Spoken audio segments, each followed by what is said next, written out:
Welcome to the MLB Slate Breakdown. I'm Jason Gilbo, taking a look at tonight's 13-game slate. Flying solo. Brent will be back with me tomorrow. We got 13 games on tap for tonight. The problem is that we got more weather concerns, more so on the East Coast than anything. Some impacts in games like New York, Philadelphia, Baltimore. Those are kind of the areas that we're looking at for a little bit of trouble, which, could take some of the pitching options off the board, especially in that, Jacob deGrom taking on the Padres. But we'll keep an eye, going to break down the cover. Obviously, there are going to be pivots to be made. It's not like you're going to be limited on 13 games, so that is the good news. But be sure to keep an eye on weather, moving forward.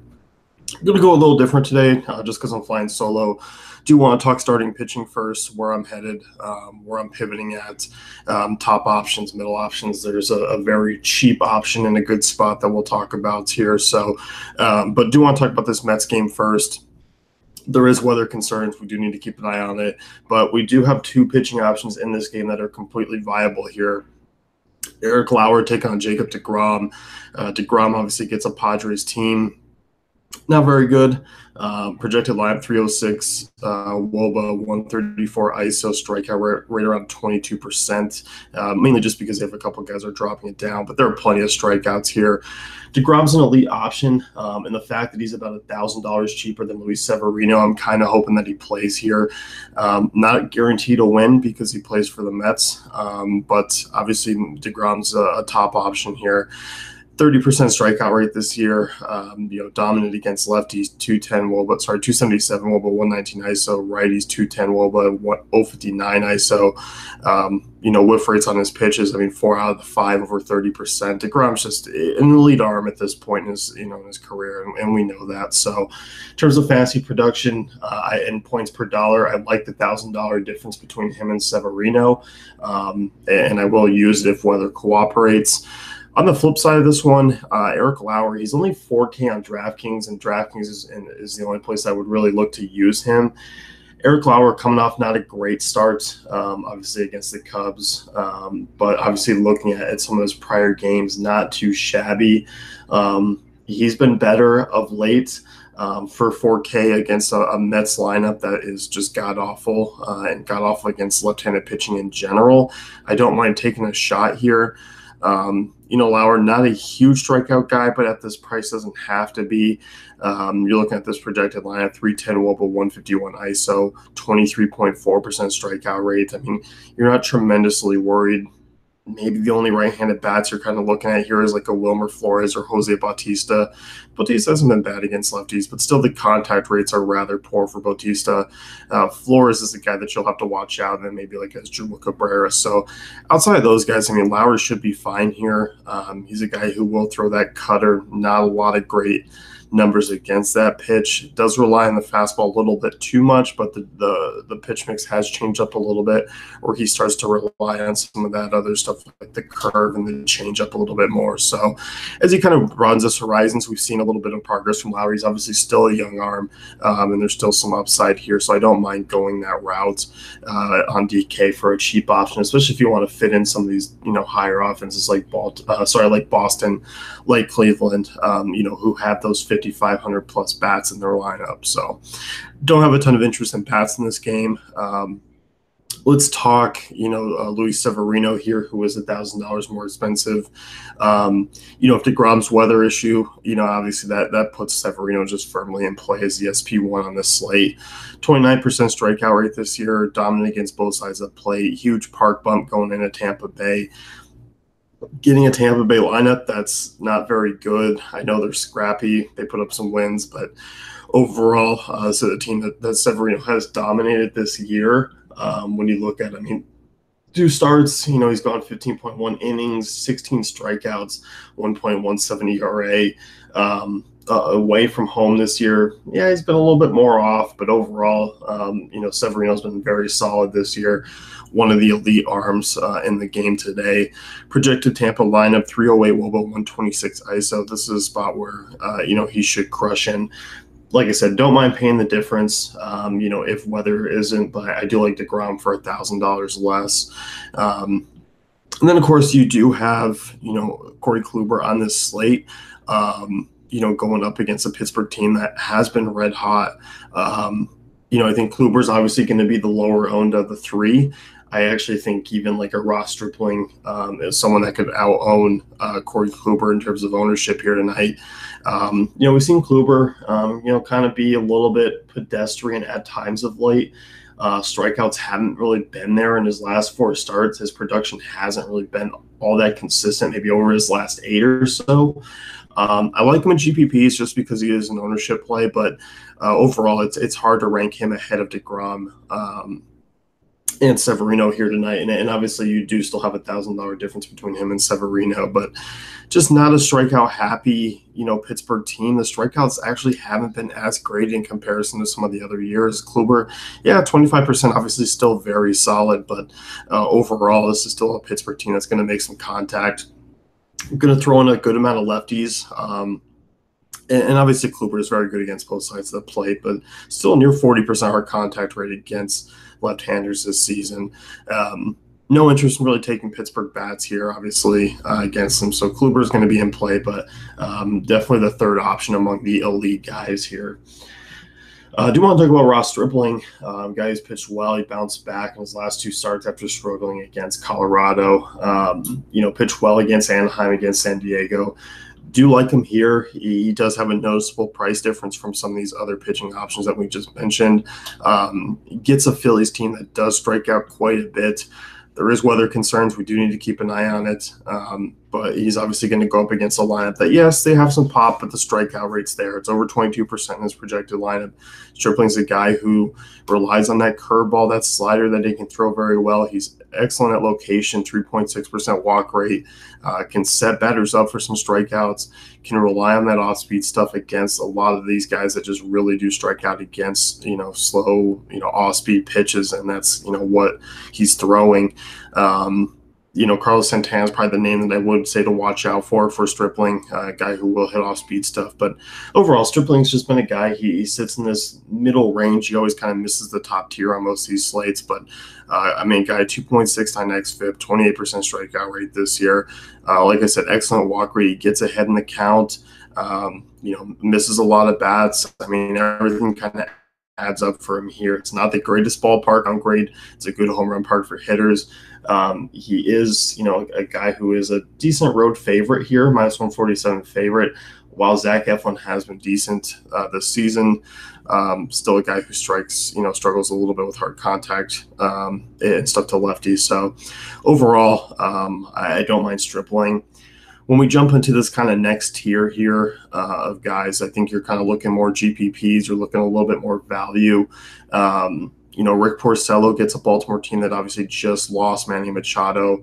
I don't mind going here. I don't love it just because Porcello doesn't quite have the oomph of like in some of these other guys that we just talked about. But overall, 22% strikeout rate this year, xFIP under 4. He's not bad against right-handers. That's where we're kind of looking at here. Only one lefty projected in this lineup, and that's where he's allowed the 198 ISO.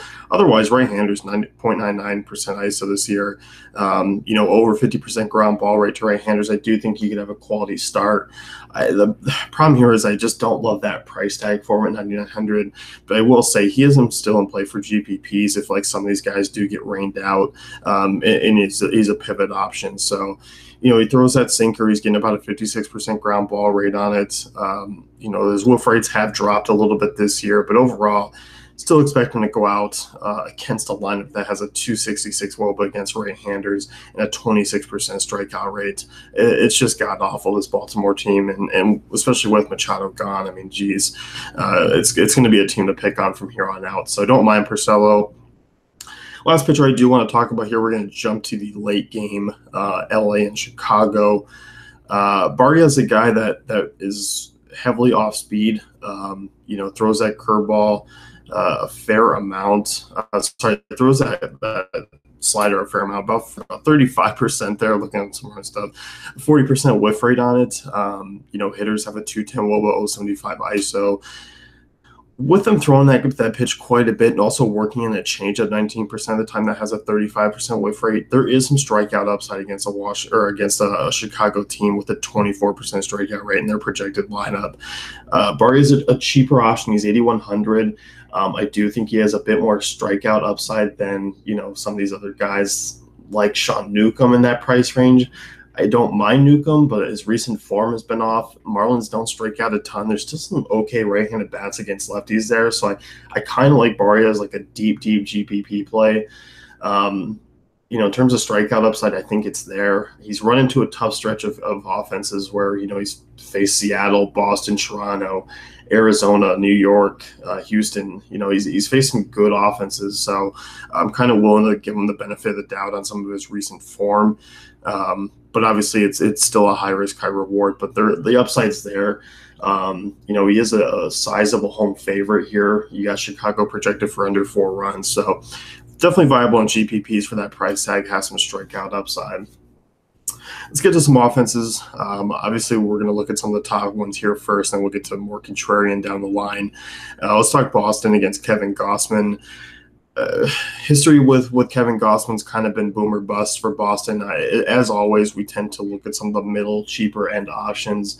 The Mitch Morelands, the Brock Holtz, the Rafael Devers, Jackie Bradley Jr.'s, some of the lefties that have some pop. We look at Gausman. He's a guy who's allowed a 358 WOBA, 205 ISO to lefties, 36% hard contact rate. We also have to talk about Mookie Betts. He's 6'2". JD Martinez 5'8" on DraftKings. It's a little bit high for me. If you're going cheaper pitching, it's fine. Obviously, Mookie Betts and Camden Yards has always had that narrative because he's absolutely just crushed there. But Gausman's a guy, he just throws that fastball quite a bit, about 58% of the time, right around 93 miles an hour. And, we look at guys like Betts, over 300 ISO. We look at Benintendi, Martinez, Moreland, everyone here. The only guy under 200 ISO is Jackie Bradley Jr., but that's at 189. He's got a 44% contact rate. So there is potential if Gausman's off his game that obviously Boston's going to put up a solid run total here. I don't need to talk to you too much about these top-end options. They've been crushing all year. JD Martinez, 347 ISO against righties. You know the deal with these guys. But I do like the value in this lineup towards the back half that you can get some exposure to. Rafael Devers, definitely an interesting name to keep an eye on. It's a good ballpark here for both lefties and righties. Next offense, let's talk LA real quick. I think they're going to end up being somewhat contrarian because Eflin has not been bad this year. But I will say I don't mind taking some lefties against him in GPPs. GPP only offense for me because Eflin is a guy who's been throwing that slider, been throwing some of that off-speed stuff that Dodgers don't hit particularly all that well. But when we look here, lefties, 40% fly ball rate, 196 ISO. Jock Peterson, Max Muncy, Yasmani Grandal, Cody Bellinger, all guys, with prominent numbers. Especially Muncy. Good ballpark here for lefty power. I like him in GPPs. Won't be going there in cash games. I think there's better options at some of these price tags, but GPPs, you could certainly look to go that way. Let's talk Cleveland next. Trevor Williams, a guy who's been okay at times this year. He's a ground ball guy, but he's kind of dropped down a bit this year. Doesn't allow a ton of power. Hard contact to lefties, not that bad. But when you look at some of his pitch mix, it's predominantly a 91 mile per hour fastball. It's a 20, he throws that sinker about 20% of the time. That's kind of where we're looking at a lot of these Cleveland bats that hit those pitches really well. The Lindors, the Brantleys, the Ramirez, Encarnacion's an excellent option against ground ball pitching. But obviously Yonder Alonso coming off a big weekend, you can certainly look at him. Jason Kipnis offers up some value, second base for the most part. So you have options here. Like I said, it's, targeting some of these guys. They're just pricey. So if you're paying in the mid-range, if you're using like an Eric Lauer to get in some of these bats, it's fine. I'm going to get to some cheaper offenses that you can target and feel pretty good about here in a sec. But do want to just kind of talk briefly about some of these more powerful offenses that we've kind of talked about all year long. Let's get into actually a game that I'm really liking here. Vegas is as well, over 5 run totals for both Texas and Oakland. A nice 95 degree day here in Texas as usual. You got 2 lefties on the hill. Brett Anderson, 364 WOBA to lefties this year, 416 WOBA to righties, 208 WOBA to righties as well. A guy who's kind of thrown a little bit of everything at this point in his career, doesn't have high velocity stuff, relying a lot on a slider and a sinker. When we look at some of these guys against lefties, I don't mind the Adrian Beltres or the Elvis Andruses in this spot. Jurickson Profar is interesting and to keep an eye on. Obviously, regression is kind of coming for him against lefties, but still a 230 ISO, 365 WOBA. Then you kind of get like the, Robinson Chirinos, 208 ISO against lefties. He's been a little bit unlucky in the WOBA department and crazy high hard contact. Joey Gallo banged up over the weekend, but still power against lefties, 298 ISO. If you're looking for like a punter option, Ryan Rua, 288 ISO against lefties this year, over 40% hard contact rate. I mean, hard contact is there for a lot of these guys. You can continue to look at them. Probably going to get like a Delino Shields, hitting up in the top half of the order. I don't hate it as an option. Good ballpark here. Brett Anderson's obviously a guy that we can continue to look to target. And all these guys kind of come in at this mid-range and not overly expensive. When we look at Oakland, Cole Hamels, obviously a guy that's been not very good of late. Cole Hamels, someone I don't mind targeting in the spot. I know he's kind of that name that we still tend to shy away from at times. Strikeouts, obviously he's not been bad against Oakland this season. It was the big strikeout game earlier, but I mean, overall, this guy hasn't lasted long. He's given up about 4 to 5 earned runs in each start over his last 4 or 5 games. There are some bats I don't mind taking here. If Chad Pinder's in the lineup, not only is he just a good lefty masher here, he's 204 ISO, 372 WOBA. He is questionable for tonight's game, but he just has superior numbers against Cole Hamels. Just absolutely ridiculous numbers. I'll pull them up. I'll put them in the comments because I didn't put them up in front of me here. But guys like Chris Davis, 183 ISO, solid numbers here. Mark Canha, you're going to get a value bet in this lineup against Hamels. Matt Chapman's back, a guy with some good hard contact. I mean, Canha, Olsen, Chris Davis, Lowry, Pinder. I mean, all these guys with ridiculous hard contacts and should be, better numbers. I mean, expect to whoop at this lineup over 400. So Oakland should have better numbers against lefties than they do. When you get them away from home, they're always a better offense anyway. When you look at some of these guys against, cutters, Jed Lowry, 374 WOBA, but like guys like Matt Chapman, Mark Canha, strong numbers against these pitches. So then he throws quite a bit. So I don't mind looking at this game for offense. I do want to talk Toronto real quick. They get a lefty on the hill. Mejia. Don't mind going in this spot. I'm hoping Toronto stays relatively lower owned. Projected total over 5. He is a guy just doesn't miss a lot of bats. You date back to last year. I mean, his numbers against right-handers: 353 WOBA, 171 ISO, low ground ball rates under 40%. Guy who just doesn't have a lot of swing and miss stuff. So I don't mind taking some Toronto bats against him. You're probably going to get some cheap guys here. That's the good part about this. I mean, right now, Lourdes Gurriel is projected to lead off, but like you have like a Yang versus Solarte who's 242 ISO against lefties this year. Teoscar Hernandez, 316 ISO against lefties. So you have some of these guys that just have some big power numbers. I mean, Randall Grichuk doesn't have exclusive power numbers against lefties this season, but has been swinging a good bat. He is relatively hot. Then you have like Justin Smoke, who's obviously heated up, or Kendrys Morales. I mean, you have some options in this lineup that you can go with to kind of round out a lineup. Toronto stack has been faltering a little bit of late, but if you're building multiple lineups, it is something that you can throw in here. So I don't hate that. Move on. Let's talk about LA real quick against Lucas Giolito. Not a huge fan of stacking LA out in the West, but I don't hate it in this spot. Giolito's a guy, 379 WOBA to lefties, 213 ISO to lefties as well. That's kind of usually where I want to target him. But I mean, a guy who relies on that fastball about 50% of the time, doesn't have a lot of swing and miss stuff outside of the slider. I think you can get, use some Cole Calhoun here. You can use some Ohtani if he's in the lineup. I mean, 2 left-handers that you can consider. Luis Valbuena is a punt GPP option with some pop. I do like the lefties, but, I don't hate the Ian Kinslers or Mike Trouts or Justin Upton's here as well, who all been hitting right-handed pitching relatively well this year.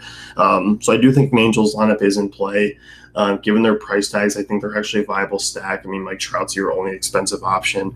Not the greatest ballpark in the world, but I mean, projected run total over 5. It is a warm night there. And Giolito is just, he's Lucas Giolito. So you can definitely look there. Let's talk Great American Ballpark. Let's move into kind of the lesser, offenses, the more contrarian options here. Ponce de Leon on the slate, a guy who doesn't have great minor league numbers that I'm enthused with. Obviously has not pitched in 2018. I don't mind taking some bats against him in GPPs. Eugenio Suarez, Joey Votto, Scooter Gennett, Jesse Winker, those would be the guys to do it with. Obviously a good ballpark here. We look at like Suarez and Gennett. They have the more power numbers against right-handed pitching. A guy who just doesn't have a lot of swing and miss stuff. Big fly ball guy as well, and that's not good in a Great American Ballpark that just is exclusive to home run power. So you can look at Cincinnati. We'll say on the other side, I'm probably just looking at the lefties here. Castillo, enormous splits. He's been better of late. I actually don't hate him in GPPs, but I think he's just going to miss the cut for me on this slate. If it was in St. Louis, I'd have more interest in him, but not in this ballpark for me. Matt Carpenter, he's been one of the hottest hitters in baseball. He's been the hottest hitter in baseball. I don't know why I'm saying one of. Just continues to crush. Good ballpark. Castillo, 384 WOBA, 250 ISO to lefties, 44% our contact rate. So I don't mind going there. You do have a couple of options. Dexter Fowler's been hitting the ball a little bit better of late. Colton Wong. Those are the lefties that you should look to target in this spot. Let's talk Milwaukee, Washington. This game's interesting. You got two pitchers that can get the job done. Gio Gonzalez has been a little bit off of late. A couple of guys that do stand out, obviously, against left-handers. Lorenzo Cain, 234 ISO, 458 WOBA. Jesus Aguilar, 323 ISO, 417 WOBA. Ryan Braun, 210 ISO. Like, you have some options here. Hernan Perez, 200 ISO. I don't mind taking some power shots against him. Gio's a guy who's very up and down. And a guy that I don't trust completely all the time. But, I mean, look at his last 10 games, over a 5 ERA. He's allowed 8 home runs in those starts. Away from home, he's got an ERA over 4. Good ballpark for some of these guys, and I think Milwaukee's going to get overlooked. So I like the stack. I like the GPP plays here as one-offs. You can certainly go that route. Other side of this one, Chacin hasn't allowed a ton of power to lefties, but still a good hard contact, 37%, 342 WOBA. Lefties is usually the area that you're looking to target against him, and then obviously Washington brings plenty to the table. They get a park upgrade in Miller Park, but the Adam Eaton, Bryce Harper, Juan Soto, Matt Adams, those would be the guys I'm looking at. Daniel Murphy just still has yet to really get anything going. Hard contact's not there, so I kind of would rather use some other second base options. But Chacin's a guy that you can look to target. The problem is when that slider's on, he's actually fairly decent. That's the problem. Not a lot of these guys have, great slider numbers. So that's why they're just all GPPs plays for me. And I don't think people are going to target them heavily. When you look at like Boston, Cleveland, LA, that game in Texas, they're all going to be more owned here. One last game. Two more games I just want to talk about briefly. You got Wrigley. I didn't talk Patrick Corbin because Corbin I just can't see using on this slate, even though he's been really solid this year. He's got a good strikeout numbers. But against lefties, we do have to talk about a couple of names here. Javier Baez, 361 WOBA, 261 ISO. Chris Bryant, of course, 508 WOBA, 448 ISO. These would be the guys that I'd be kind of mentioning here. I don't expect the high total from the Cubs side. I think obviously if Corbin's on his game, he's going to be solid. Throws that slider, 38% of the time, 53% whiff rate on it. He's just a solid all-around guy, and there's not a lot of guys that hit sliders really well. You look at the contact rates, 1 over 70, and that's Anthony Rizzo, which Rizzo is actually kind of an enticing one-off in GPPs. Corbin's hung a couple, to lefties, and they've taken them deep. But overall, Corbin's a guy I'm just not buying the over 4.5 run total for Chicago. I think this game's going to be somewhat relatively low scoring. You get the wind blowing in a little bit. It's not a hot night in Wrigley. So I'm not terribly high on this game. Other side of this one, Lou Farrell, not a guy who's going to go probably terribly deep in this game, which is why I'm not crazy high on him, but he's a fly ball guy. Both sides of play does have some swing and miss stuff. Use that slider 40% of the time. But also does, just rely on that 92-mile-per-hour fastball. I think you can look at a couple of guys here. Jake Lamb, David Peralta, those are interesting options to keep an eye on. Outside of that, I don't find myself paying up for a Pollock or Goldschmidt here tonight.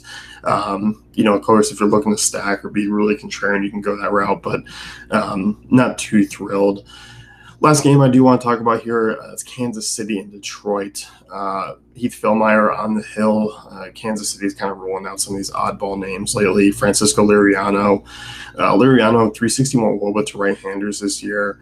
35% hard contact rate, 189 ISO. He throws that slider and that sinker, and that's kind of what everything he's got. There's not a lot of great contact bats here, but I will say if you're looking exclusively against lefty numbers, with Merrifield 439 WOBA, 209 ISO, Bonifacio, if you date back to last season, he's got a 180 ISO against lefties, 35% hard contact rate. It's not as bad. And of course, when you look at like Salvador Perez, I don't mind it over 200 ISO against righties or against lefties this year. Those would be the bats to kind of really consider in this spot tonight. Detroit side of things, I think obviously the Leonis Martin, the Goodrums, the Castellanos are all very much in play here. Fillmyer's a guy, not great stuff, poor command. His minor league numbers very suspect. I think you can get away with a couple Tigers bats for pretty cheap. They're all kind of in that lower 4K range. You have some cheap catching options to consider. Candelarios, a guy that we don't mind at third base, so 206 ISO against righties. So that's kind of where I'd be looking to do some damage. And I think this game will go overlooked. Vegas is liking it. It is a relatively hot night, so you can't consider there. But overall, you're kind of looking at maybe some other games. And I think that's why this game is going to have really low ownership. So I don't mind using it as kind of a lineup filler or something to be contrarian in GPPs with. So that's going to be it for me. I'm going to do my 2 home run calls. Teoscar Hernandez, one of them here. As far as my next one, give me some Matt Chapman. Those are my 2 home run calls for tonight. We'll be back tomorrow, big slate. Hopefully the weather's better. But be sure to keep an eye on that and check out dailyfantasycafe.com for all our tools and content.